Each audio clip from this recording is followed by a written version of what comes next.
కృపామయ TV వీక్షకులందరికీ క్రీస్తువారి పేరిట శుభాలు వందనాలు తెలియజేస్తున్నానండి. పనివాడైనటువంటి పూరా అనేటువంటి వ్యక్తిని గురించి కూడా దేవుడు పరిశుద్ధ లేఖనాలలో వ్రాయించడం జరిగింది. గిద్యోను ఒక నమ్మకమైనటువంటి సేవకునిగా పనిచేశాడు. ఆ నమ్మకమైన దాసునిగా పనిచేసినటువంటి గిద్యోనుకు సహాయకుడిగా, పనివాడుగా, ఒక పర్సనల్ అసిస్టెంట్గా, ఎప్పుడు తన వెంటే ఉండేవాడిగా ఉండేటువంటి ఒక వ్యక్తి. న్యాయాధిపతుల గ్రంథము 7వ అధ్యాయము 8, 9, 10 వచనాలలో ఇతని గురించిన ప్రస్తావన మనకు కనిపిస్తుంది.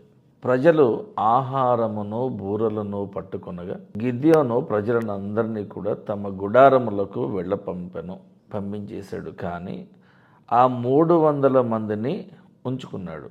ఆ 300 మంది సైనికులను, పోరాడేటువంటి యోధులను అతని దగ్గరే ఉంచుకోవడం జరిగింది.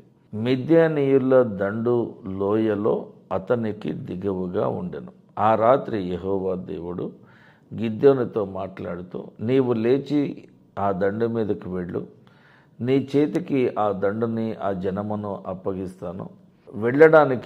నువ్వు అక్కడికి వెళ్ళడానికి నీకు ఒకవేళ భయమని అనిపిస్తే నీ పనివాడైనటువంటి పూరాతో కూడా ఆ దండు దగ్గరకు దిగి నువ్వు వెళ్ళు అని చెప్పడం జరిగింది. సో ఈ పూరా అనేటువంటి వ్యక్తి ఎవరు అంటే గిద్యోను యొక్క ఆయుధములను మోసేవాడు. ఎలా చెప్పాలంటే ఆర్మర్ బేరర్ అన్నమాట, వెపన్ బేరర్ అన్నమాట. నిర్గమకాండంలో 7వ అధ్యాయము 1 వచనంలో యెహోవా దేవుడు మోషేతో ఇలా అన్నాడు, ఇదిగో నిన్ను ఫరోకు దేవునిగా అనగా పైవానిగా అధికారిగా నియమించాను. నీ అన్న అహరోను నీకు ప్రవక్తగా ఉంటాడు అని చెప్పాడు. అంటే నేనేం చెప్పే ప్రయత్నం చేస్తున్నానంటే, దేవుడు ప్రతి దైవజనునికి, ప్రవక్తకి, యాజకునికి సేవకులుగా కొంతమందిని ఇచ్చాడు. ఎప్పుడు కూడా దేవుడు ఈ టుగెదర్నెస్ని కోరుకున్నాడు.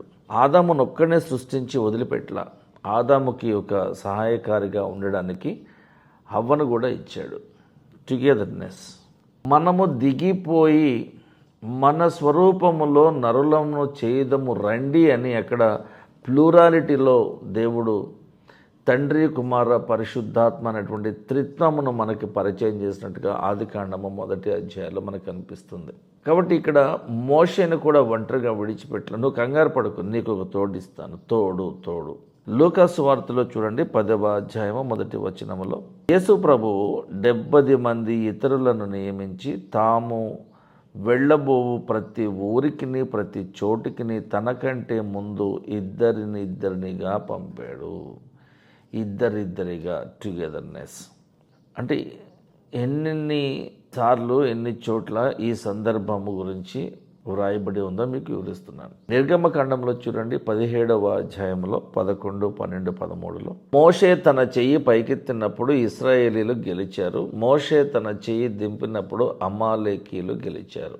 మోషే చేతులు బరువెక్కగా వారు ఒక రాయి తీసుకుని వచ్చి అతడు దాని మీద కూర్చున్నటకే దానిని వేశారు. అహరోను మరియు హూరులు ఒకడు ఈ ప్రక్కను, ఒకడు ఆ ప్రక్కను అతని చేతులను ఆదుకునగా అతని చేతులు సూర్యుడు అస్తమించే వరకు నిలకడగా ఉండెను. ఆ విధముగా యెహోషువ కత్తి వాడి చేత అమాలేకు రాజును అతని జనులను గెలిచాడు. ఇక్కడ కూడా మీకు టుగెదర్నెస్ కనిపిస్తుంది. అలాగే పౌలు, బర్నబా ఇద్దరు కలిసి పనిచేయడం జరిగింది. యోహాను, పేతురు ఇద్దరు కలిసి పనిచేయడం జరిగింది. అంటే దేవుడు చెప్పిన పనిని జరిగించే విషయమై ఇద్దరికంటే ఎక్కువ మంది ఉన్నట్టుగా మనకి కనిపిస్తుంది. ఇద్దరే కాదు, ఇద్దరికంటే ఎక్కువ మంది ఉన్నట్టు కనిపిస్తుంది. కాబట్టి మీరు ఒక సువార్త పని చేసే విషయంలో కానివ్వండి, దేవుని వాక్యాన్ని ప్రకటించే విషయమై కానివ్వండి, దేవుని వాక్యమును బోధించే విషయమై కానివ్వండి, దేవుని రాజ్య సువార్త ప్రకటన విషయమై మీరు పనిచేస్తున్నప్పుడు సభలను నిర్వహించేటువంటి ఆ కార్యక్రమాల విషయంలో కానివ్వండి, ఎక్కువ మంది పని చేయడం వలన మనకి ఎక్కువ ప్రయోజనం ఉంటుంది. కానీ ఈ రోజున నేను ఒక్కడనే వస్తాను, నా ముందు ఇంకెవరు మాట్లాడకూడదు, నా తర్వాత ఇంకెవరు మాట్లాడకూడదు, నేను మాట్లాడిన దాని మీద ఎవరు విమర్శలు గుప్పించకూడదు, నన్ను అద్భుతంగా పరిచయం చేయాలి, నాకు ఒక బ్యానర్ కట్టాలి, నాకు ఒక ఫ్లెక్సీ కట్టాలి, ఇంత డబ్బు నాకు కావాలి, సగం ముందు పంపిస్తే అప్పుడు కన్ఫర్మేషన్ అనుకుని మిగతా సగం అయిపోయిన తర్వాత వెంటనే నాకు ఇచ్చేయాలి, మంచి భోజనము, హోటలు, కారు ఏర్పాటు చేయాలి, నన్ను అట్టహాసంగా తీసుకెళ్ళాలి, అద్భుతంగా పరిచయం చేయాలన్నటువంటి కోరికలు ఈ రోజున, గొంతమ్మ కోరికలు ఈ రోజున బోధకులకి మనకు కనిపిస్తూ ఉన్నాయి. ఇప్పుడు నేను ఈ వీడియోలో నేను మాట్లాడుతూ ఉన్నప్పుడు నేను ఒక్కడినే అన్నీ చేయలేను. సో కొంతమంది ఉంటారు, వాళ్ళే వీడియో ఆపరేట్ చేసుకుంటారు, వాళ్ళే దాన్ని బంద్ చేసుకుంటారు, వాళ్ళే దాన్ని ఎడిట్ చేసుకుంటారు, వాళ్ళే దాన్ని అప్లోడ్ చేసుకుంటారు. కొంతమంది చాలా ఇండిపెండెంట్గా పని చేసుకుంటారు. కానీ ఇటువంటి కార్యక్రమాలు, దేవుని పనికి సంబంధించినటువంటి కార్యక్రమాల విషయమై రకరకాల పనులు ఉంటాయి. ముందుగా మనము స్క్రిప్ట్ తయారు చేసుకోవాలి, దానికి టైటిల్ పెట్టుకోవాలి, దానికి మళ్ళీ డిస్ప్లే ఇమేజెస్ చేసుకోవాలి, తర్వాత స్లైడ్స్ చేసుకోవాలి, ఇవన్నీ షూట్ చేయడానికి ఒక వీడియోగ్రాఫర్ కావాలి, ఇవన్నీ ఎడిట్ చేయడానికి ఒక ఎడిటర్ కావాలి, ఇవన్నీ ఇలాగ మాట్లాడడానికి ఒక స్పీకర్ కావాలి. వీళ్ళందరూ కలిసి కట్టుగా పని చేస్తేనే ఒక కార్యం అలాగా ముందుకు వెళ్తుంది. అంతేకాని ఈ సెల్ఫ్ కెమెరా పెట్టుకొని నేను మాట్లాడేస్తా, నేను అది అంటే obviously that is an exceptional case అనమాట. అంటే ప్రతిసారి నడవదు, అలాగా ఎక్సెప్షనల్ కేసులలో మాత్రమే అది నడుస్తుంది. సో ఇక్కడ పూరా సహాయం తీసుకోమని గిద్యోనుకు చెప్పడం జరిగింది. అంటే సహాయకారి అనేటువంటి వ్యక్తి ఎప్పుడు కూడా మనకి దేవుని పని విషయమే ప్లస్ పాయింటే కానీ మైనస్ పాయింట్ కాదు. కాబట్టి వీలైనంత ఎక్కువ మంది దేవుని పని కొరకు పని చేయడం మంచిది. చిన్న ప్రార్థన కొరకే తెలలో వచ్చిన పరలోకమందున్న మా తండ్రి, మా ప్రార్థన ఆలకించండి ప్రభువా.